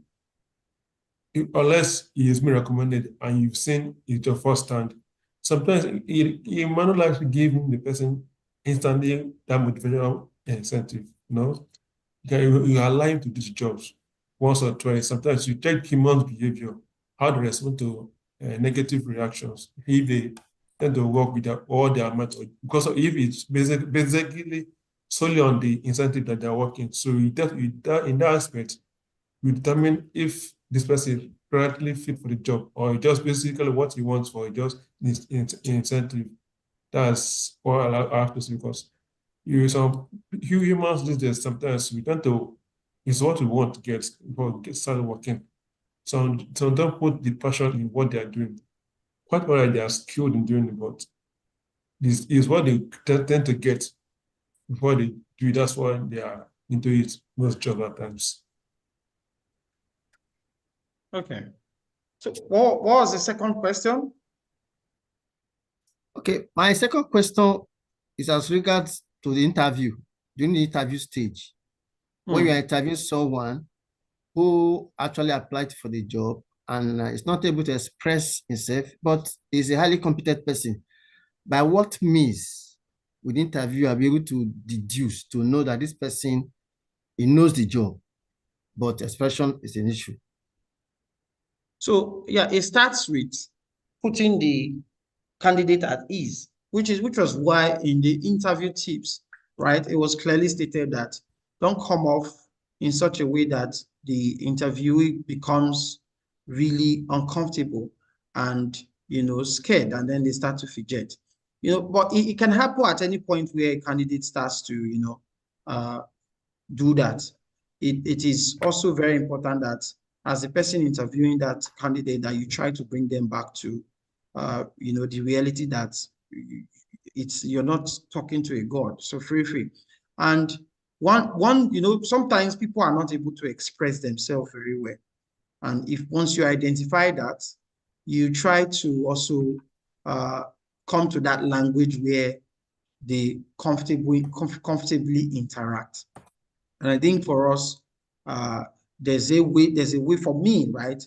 There's a way that I would identify that as a problem, and there's also a way that I would like to interact. Maybe I might have to throw in some pigeon and jokes to make you understand that I can be at that level. But it also goes to the kind of role that we are hiring for.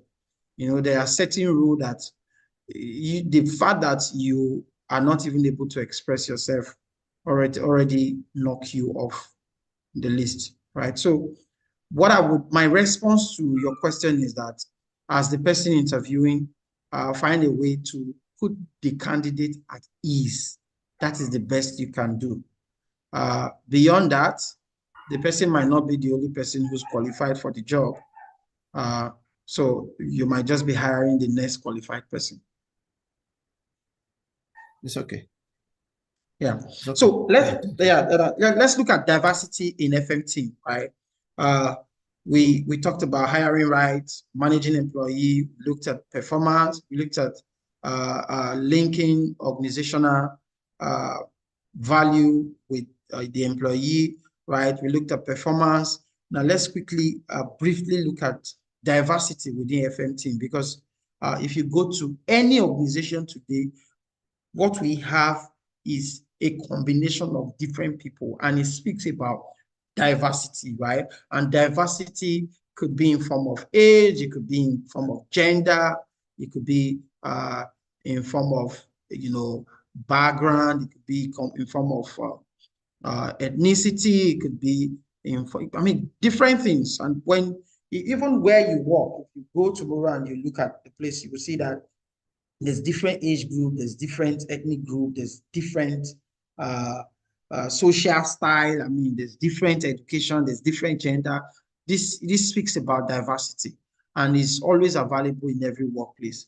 But we need to understand that if you do not understand what this means and how you can make good use of this, you might just end up creating problem, within your organization. And let's look at the diversity process, because a well-managed diverse team is very important. If you poorly manage diversity within your team, you create a problem where you have high turnover of staff, you have low productivity, you have poor solution to business problems, you have low job satisfaction.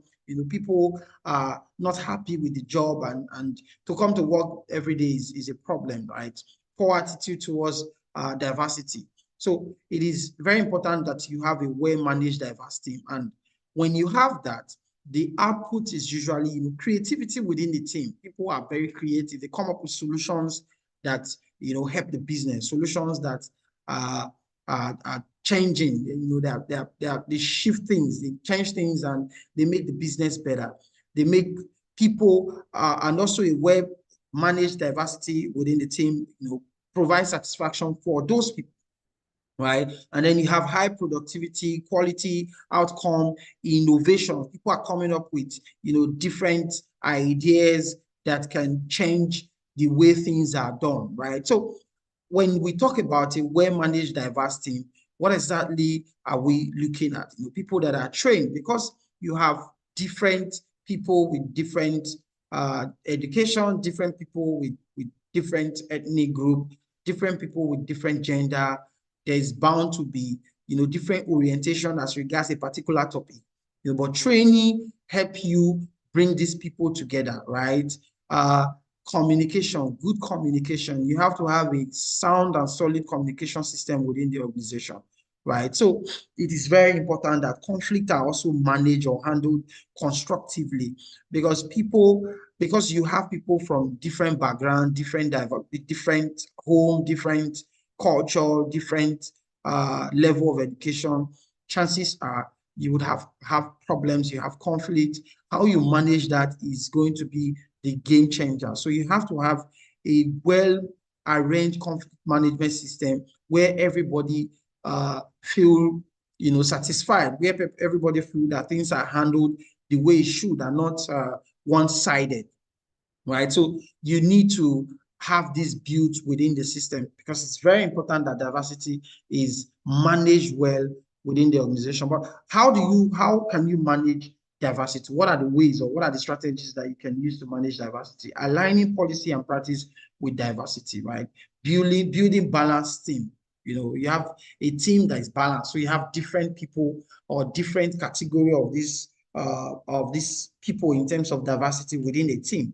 It even helps you have a more balanced solution provided, because you have people who, this one brings this particular idea, this one comes with this, and they are able to harmonize it together. And, especially when the diverse team is, or especially when diversity within the organization is consciously managed, right? And it's also another way that you also manage diversity, of course, is building cohesion within the team and supporting diversity through training. Don't forget, I mentioned earlier that when I was talking about outcome of a well-managed diverse team, I mentioned training as one way to properly manage diversity. And then recruiting for diversity. Don't hire people, don't just take it or consciously hire people of the same gender or same age or same. Have a diverse team and consciously do that with the mindset of properly managing this diversity. Now, how do you build cohesion within the team? Because we talk about building cohesion as a strategy to managing, diversity, right? So you have mutual trust, shared goals and common value. And those goals and value, of course, are the goals of the overall goals of the organization. And the organizational values that we have talked about, where we said linking them to employee development. So it has to be something that is shared among all of the employee. So if you have a properly linked organizational values to your employee development, you are already building a cohesive team, right? So it is very important that you are able to manage diversity within your organization. So be specific about the use of measurable languages. So that's one other critical way within the organization where people are able to identify, right, what the standard of work is, what the performance of work is, what substandard work performance really is. And we talked about performance management. All of this have to be spelled out, and it goes beyond just helping you manage performance. It's also help to support you in your diversity management. Expectations are going forward. All this should be clearly stated that actions to be taken if substandard work are continued. Now, don't forget we're talking about how or strategies through which diversity can be managed. If you have different people in a team, if you don't have a process that applies to everybody in terms of performance, so in terms of substandard work, in terms of language, in terms of actions, if you don't have a standard that applies to everybody, you are creating a team that is not cohesive. You are creating a team that is not cohesive, and you're not managing your diversity very well. Managing your diversity means that you have to have a standard that applies to everybody, both the highly educated or the low educated, both the male or female. It is a way that you manage diversity. So it is, just to summarize diversity, like I mentioned, there are different people within the team. I'm sure you can identify that, from your organizations. But it is important that as managers, even within our site level, as facility managers or as HR managers or as operations or head of operations, it is important that we understand, what diversity is and how we can leverage that diversity within the team to make the best out for the organizations, So let's go. We'll take the last module now, right? Sustaining FM practice and incorporating strategies. Do we have any question on diversity?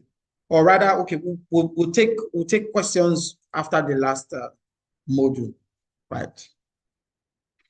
So you have been able to hire right, and you've been able to hire right. You have been able to also come up with ways to manage your employee the right way. And we talked about motivation, right? You've put all of that in place. You put performance in place, performance management in place, and everything seemed to be working well. So how do you now sustain that, or the entire process, right? Or the entire structure that you have put in place, where you've been able to hire right, you've been able to develop that employee, and they're there doing well, you manage diversity very well. So, but how do you sustain that practice, right? Now, you need to understand that people have different stages of people go through different stage in terms of, right, comfort or in terms of need. And understanding this help you maintain sustainability in terms of keeping your staff and, keeping productivity within the organization. And this is it. Where you have been able to hire, motivate, retain, and the person is happy, things will change, because change, of course, is constant. And this, your employee are going to move from one stage to the other. And that takes us to Maslow's hierarchy of need, right? Where he talked about the need for comfort, that people's need would always change. If an employee joins the organization, maybe at that point, what the need for him is self-actualization, right? And the moment it gets to a point that it moves beyond, that self-actualization, to looking at, esteem, how people see him or her, right? And how they, so again, from there, it can move to social belonging. Once it gets to that particular level where, it belongs to a particular social cycle, right? And then before you know, you start thinking of, safety, apologies, please. Psychological need at the very bottom, right? Where an employee is thinking about, those basic needs. Oh, I need house.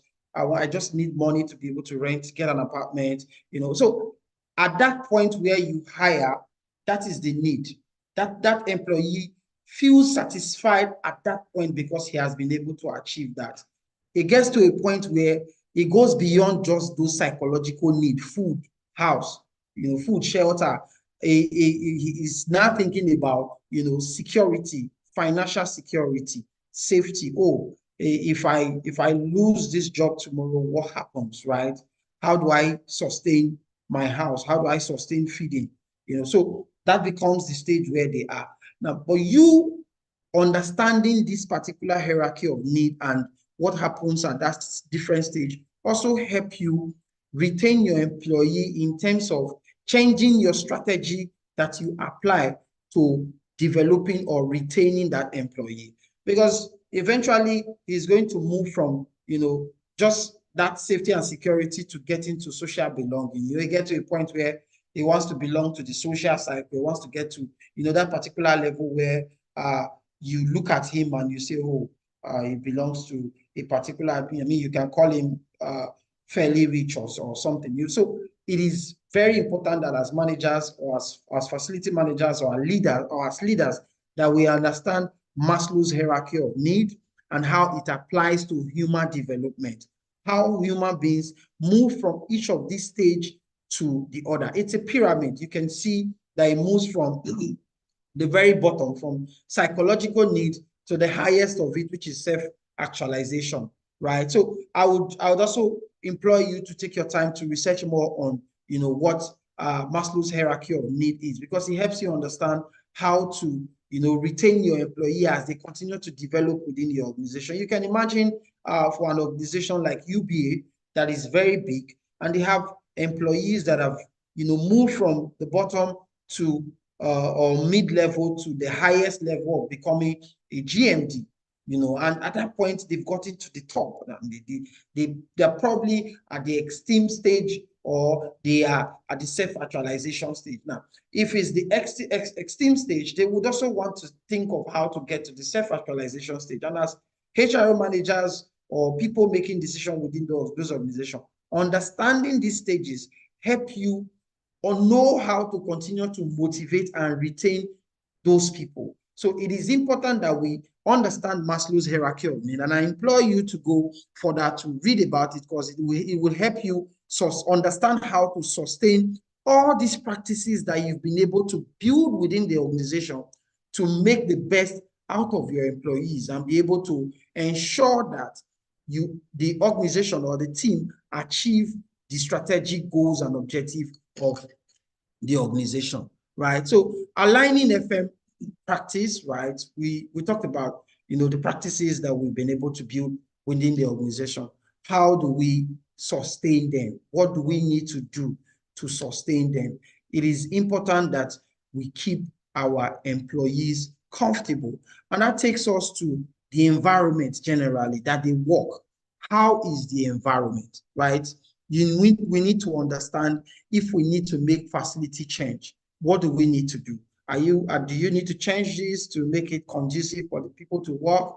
Do we need to change this to make it more comfortable and okay for people to feel safer and comfortable to be very productive, right? So it is important that we understand what we need to do, and making those changes, right, implies that you need to know what you need to do and what not to do. Because when you want to make change, right, change is something that you have to properly manage. Change management today is a huge part of business, because if you don't manage change rightly, you end up creating additional problems. So you need to know what you need to do. Face conflict head on, provide as much information as front as possible. So if you want to make change, you need to let the people know, right? Focus on reasons for change. Let them know what the reasons are and the benefits. Listen and provide support. Negotiate solutions. Also know what to avoid, right? Ignoring occupant or employees' reaction. In the case where you're making change for your clients within maybe a residential space, it's also very important that you don't ignore what their concerns or what their reaction would be. Now, talking about maintaining productivity of your employee by sustaining FM practice, we talked about the environment. You have to look at the environment where they work. What is the indoor environmental quality? It's very important. And when we talk about indoor environmental quality, we're looking at the temperature, the air quality, the lighting, the noise, and the cleanliness of the environment. So the indoor air quality, you have to ensure that the air quality is okay for them to work. And that means that you provide the space with the right cooling equipment such that the air is not polluted, right? And indoor air quality can be affected by the equipment that are in that space, or the facility furnitures. I mean, the furnitures can also contribute to what goes into the atmosphere or the air within that space, right? The occupant, because we breathe in air and we breathe out carbon dioxide, and in the process we heat up the air and sort of eventually create a warm space, right? So you have to put all of this into consideration to be able to ensure that the indoor air quality is the best that it should be for the space and for the work that is to be done. Now, when you put all of this into consideration, you are able to determine, what you need to do to provide the right air for your people. Now, we'll talk about lighting as well. Lighting that space is very important, and providing the right amount of light would either support or deter the work that they are doing. So you have to be able to identify the work that is being done. Are they using computer? What amount of light do they need to adequately work such that the light from the computer or whatever it is not affecting them? So you have to be able to identify the amount of light that should be provided. And don't forget, light is measured in lumen. So when you're working on this, always remember that. And then noise as well. A noisy environment is going to be very disturbing, and people won't be able to work. And noise is measured in decibel. And when you expose people to noise at a certain amount for a certain period of time, you're creating an unsafe environment where they could have hearing problem. So you have to make sure that the amount of noise in that space is, is something that is safe, even if it means you, getting to the point where you have to provide soundproof for your space. For instance, you have an office building that's close to the expressway, and then there's usually honk, or a major road where there's high traffic and people are honking all the time. It means that you have to do something, about that. Okay, Barakat, you want to say something? Yes, sir. I just wanted us to wrap up. Oh, yes, I'm wrapping up now. Sorry. Thank you, sir. So yeah, we also look at the cleanliness of the or environment or the space where they are working. Your last course was on cleaning, right? I'm sure they would have talked a lot about professional cleaning and what it is, right? And there are different levels to cleaning, and you have the level 1 at orderly spotlessness, and then level 2 at orderly tardiness, level 3 at casually inattentiveness, level 4 at moderate dinginess, and then unkept neglect, which is level 5. And that, of course, that's a level that you definitely don't want to see at all, right? So there's also stress, which needs to be managed within the team, so that people are not stressed and eventually don't perform well. And there are different things that can create stress, right? If you have a new technology that you bring into the business and you don't manage that change very well, you create a system where people are stressed, right? There's also economic change, like we are experiencing right now.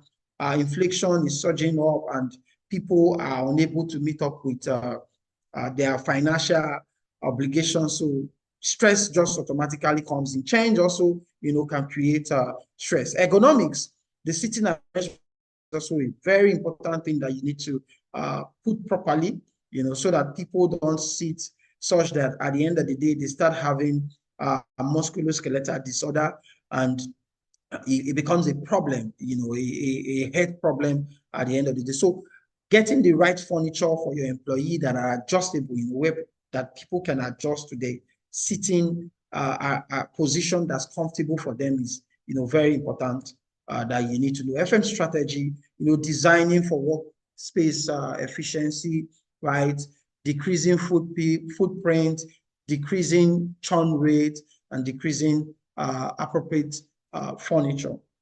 So design for workplace effectiveness, accommodating different purposes. Now, support alternative work strategies. This is also very important because it helps you manage stress. It helps you manage the people and sustain the practice that you've been able to build over time, rather than keep people coming to office on a daily basis, especially this period that we're having inflation and transportation costs going up. You can think of, maybe remote working, that gives people the opportunity to spend less and be able to channel that other funds to other needs, right?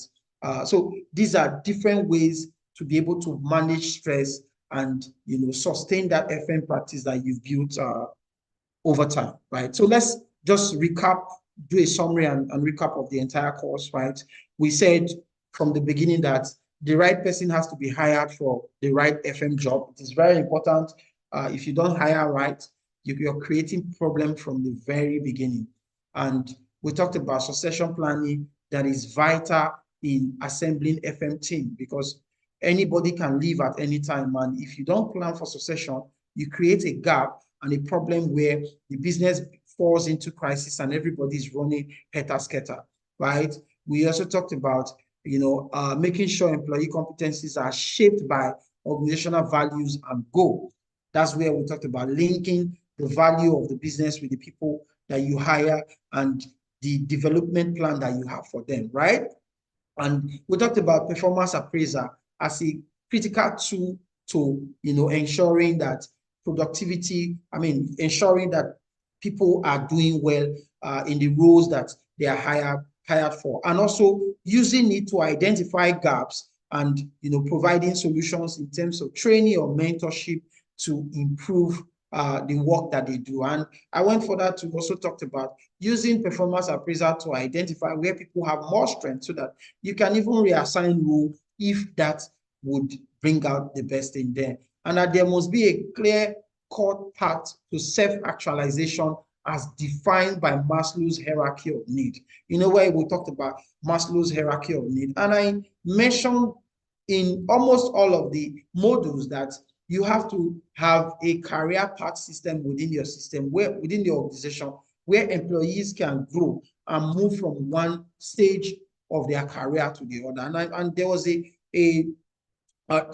schematic that we showed where you have FM technician moving to the next stage up onto the, to the very top. So it is very important that that is factored in the entire employee management system of the organization. And lastly, we talked about workplace condition as a way to sustain those practices that you have been able to build within the organization and also ensure productivity within the team.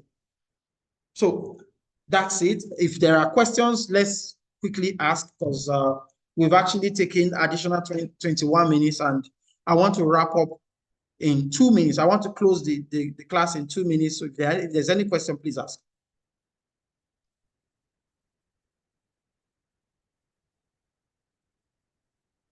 Hello?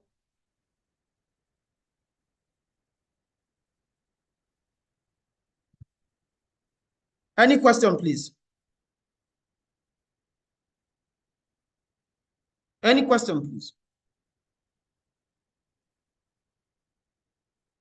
So I'm going to ask questions. If you don't ask, if there's no question at all, that's what I will do. I'm going to pick somebody who would.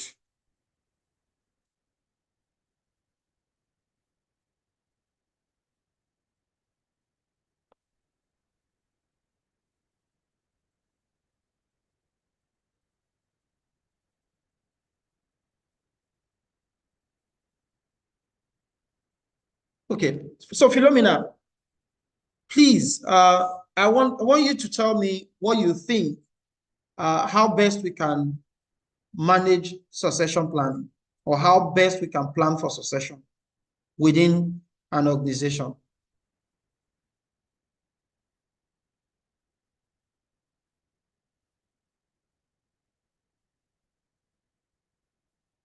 Hello? Yes, Hello, sir. Yes. I'm not in a very conducive location. No. Oh, okay. Well, I know that succession planning is one of the key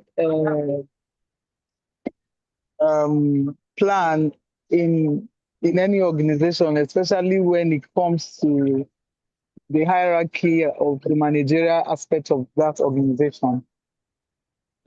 So within a couple of years, it might be, some organization is between 3 to 5 years. Some organization might be less or more. So it's embedded in the strategic document of the organization on how these things are done, and the criteria you must meet before you are considered for such things. So that's the little I can say right now. That one there is okay, so does anybody have any question? Because I would have to close the class at that point. So thank you very much for your time. Thank you for the class. I'm happy that we got to have this class. I am looking forward to the next class on business case. So thank you. Do have a lovely night rest. Thank you very much, sir. thank you very much, sir. Well done, Thanks sir. so much. Well done, sir. Bye. Yes. Yeah, thank you very much, sir. All right.